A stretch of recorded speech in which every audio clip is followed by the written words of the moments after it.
اللہ تبارک و تعالیٰ نے مرد اور عورت کے اندر جو صحبت کے ذریعے سے سکون اور لطف اندوزی رکھی ہے، اس کو پورا کرنے کے لیے شریعت نے جو طریقہ بتایا ہے وہ ہے نکاح۔ نکاح کے ذریعے سے مرد اور عورت صحبت کے ذریعے سکون پا سکتے ہیں اور لطف اندوز ہو سکتے ہیں۔ اس کے علاوہ اگر کرا جائے گا تو کیا حرام ہوگا، زنا ہوگا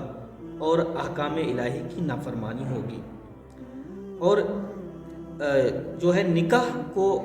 اللہ کے نبی صلی اللہ تعالیٰ علیہ وسلم نے نصف الایمان بتایا ہے،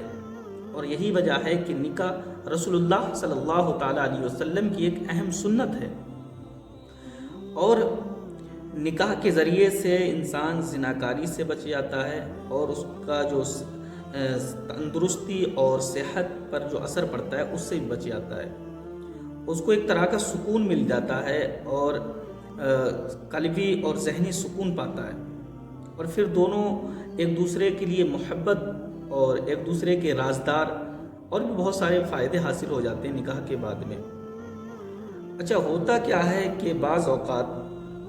نکاح اور رخصتی کے بعد میں جب مرد اور عورت تنہائی میں یکجا ہوتے ہیں تو مرد کے اندر بالعموم جو ہے مباشرت کرنے کا جو جذبہ پیدا ہوتا ہے، اس وقت وہ یہاں تک شدت کر جاتا ہے کہ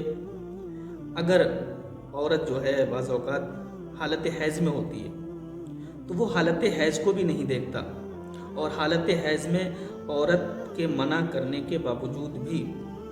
اس کا منع کرنے کا کوئی لحاظ نہیں رکھا جاتا، اور وہ مباشرت کر لیتا ہے۔ وہ کیوں کرتا ہے؟ کیونکہ اس کو احکام الہی کی ناواقفیت ہے، وہ اللہ کے فرمان کو نہیں جانتا اور اس کے نقصانات کو بھی نہیں جانتا کہ اس سے نقصانات کیا کیا ہیں۔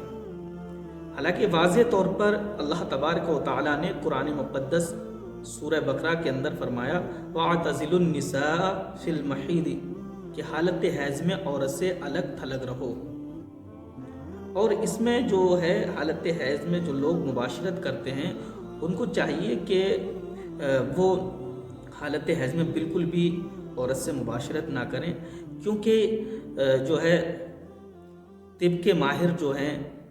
ڈاکٹری کے ماہر جو ہیں اور ڈاکٹر لوگ جو ہیں وہ یہ بتاتے ہیں کہ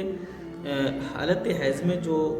عورت کے شرمگاہ سے خون بہتا ہے اس میں ایک زہریلا مادہ ہوتا ہے،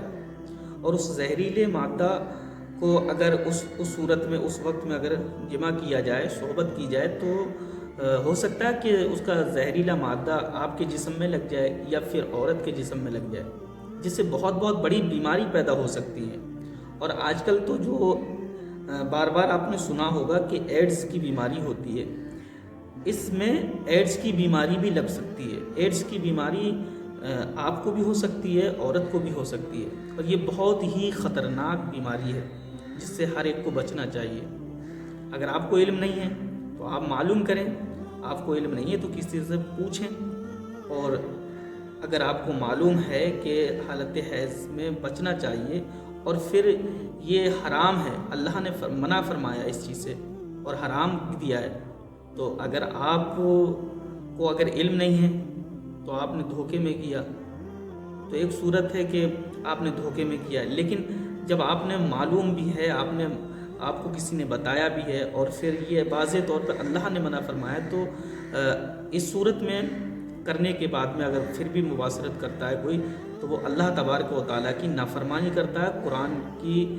نص قرآنی کو جھٹلاتا ہے۔